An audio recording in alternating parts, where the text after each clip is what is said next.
Tom, how you doing? Good, Chad. How are you? Doing great. With all that's gone on in the last couple of months, it's real easy for a defensive unit when you're down 17 and a half to kind of pack it up and look on to the next thing. What was it about this team that day that made sure that didn't happen? That's a course of 10 months of work. That's a course of 20 years of work on some of these parents. When you look at just what's inside of those young men, we saw it earlier in the season. You look at the Illinois game and how we had to battle and fight. You look at even Idaho, it wasn't easy, didn't start well. Western Kentucky had to take that one to overtime. These young men, they've got a resiliency to them, Tom. They fight, they have grit. They care about. You guys have asked me, over the course of weeks now, like, what did you see in them? And I've answered, right? They've got toughness, they've got grit. That hasn't changed.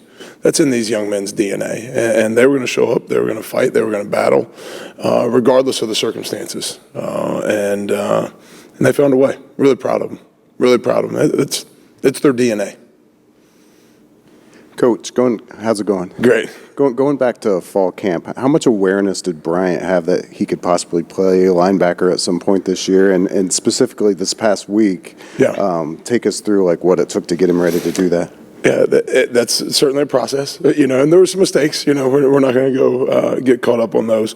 But actually, through the course of the season, you guys wouldn't know this. We've actually practiced fits since Cam Jones got hurt. We've practiced fits at linebacker some. So he's done this a little bit. It was emergency situations. He was the fourth guy that was going to maybe go in. But so he had gotten some practice reps as we've gone through the season, and you knew he had an understanding of it. Yeah, that's one of the things, as I've talked to NFL scouts even, this fall about Fitz, I just tell him, give him a chance.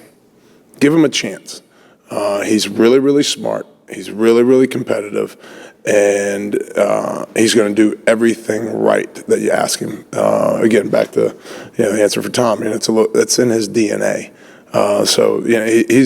I think he could play mentally. He could play any position on defense. I think he would know what to do. He's just that smart and intelligent. Now, we're not going to go ask him to play nose guard. Don't worry about that. And ask him to take on a double team. Physically, I don't know if that would be in his or our best interest. But he has that type of mental capability when you just look at about football savvy, football awareness. So, and luckily the position he moved into, our stinger backer, is who he works right behind in the free safety position. So there's an awareness walking 6 more yards up to play that position from where he was playing, and he knows the jobs, responsibilities, how those two communicate together, the calls and the connectivity that they have, and in the defense as well. So that certainly helped him also. You've got a lot of the guys on your side of the ball that basically are seniors in the sense that they cannot come back. There's not even a COVID year, whatever. And those are guys that obviously I know you've not been around for all their careers, but they've sort of achieved a lot here and sort of had sort of a collective journey. Have you seen anything different from them in the last 2-3 weeks? I know you don't want them to be crazy different, but they wouldn't be human if maybe they weren't recognizing kind of the finish line. Yeah, there was certainly awareness. I mean, Lance Bryant and I had a conversation last Tuesday. Hey, 2 more Tuesday practices, so there's an awareness. But to their credit, I don't think it's become a focus. It's become something that they're just it's become all-encompassing for them. There's still things, fortunately for us, as the season has gone on, not necessarily the way we would have wanted, but we finished with 2 games that really mattered, Zach, like two trophy games. So there's still been something for them to play for. They're not just playing out the string, so to speak.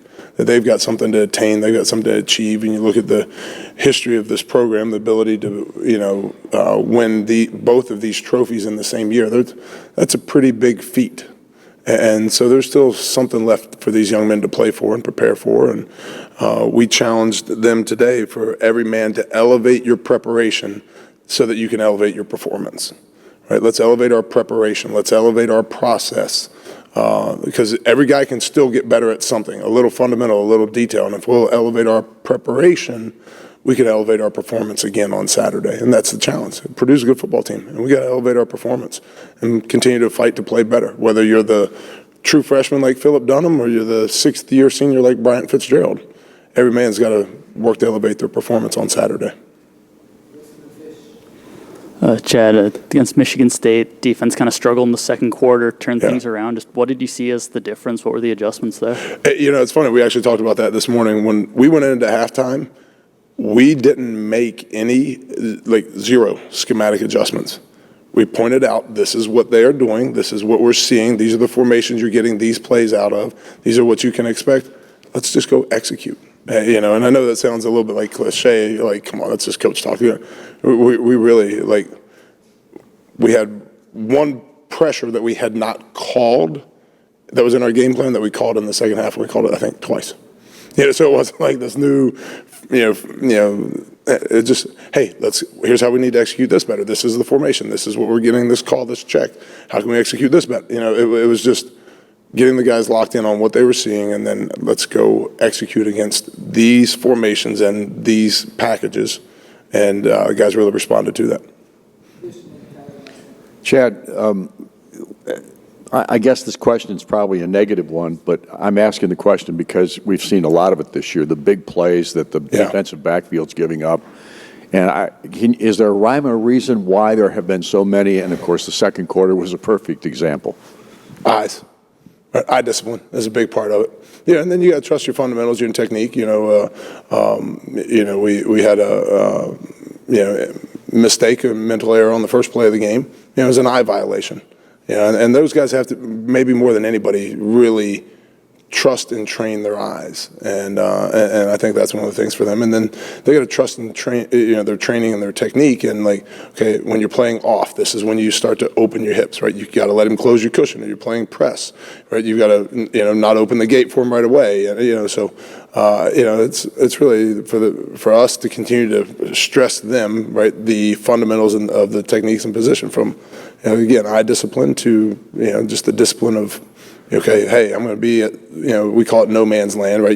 Can I play a hard cover two here, or can I be in a bail man here, off man? And, for those guys to trust the training of that, so. Coach, we saw the social media clip of Mark Deal leading the singing of the fight song on the plane. Did you know that he was going to do that before it happened? Oh, yeah. That was discussed in Tuesday morning team meeting. That was discussed that we're gonna bring that spittoon because Mark has the advance for the travel, so he left the stadium about the third quarter to go to the airport to have everything ready at the airport, so the team could just walk in and go. So Mark Deal didn't get to be there in the locker room to celebrate. So it was discussed that you guys are bringing that spittoon back on this plane, and I'm not gonna be able to sing the fight song with you in the locker room, so we're gonna sing it on the plane again too. So that's the story behind that. What was it just like being there for that? I've had a chance in in different programs to be a part of trophy games, and they're all special. They all mean something, and they all mean something different to different people because of their history at those places. I was at West Point. There's a lot of people that have a lot of history at that place, and it means a lot for them to beat Navy. Being at Minnesota last year and us beating Wisconsin, winning Paul Bunyan's, axe, there's a lot of people that have a lot of investment and a lot of care in that. And this is just another place where Mark Deal loves this university so deeply.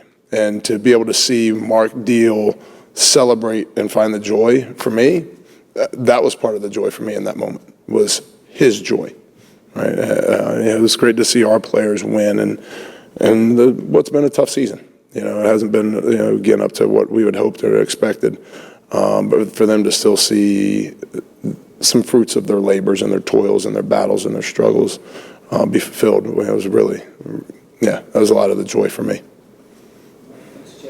Thanks, guys. Appreciate it.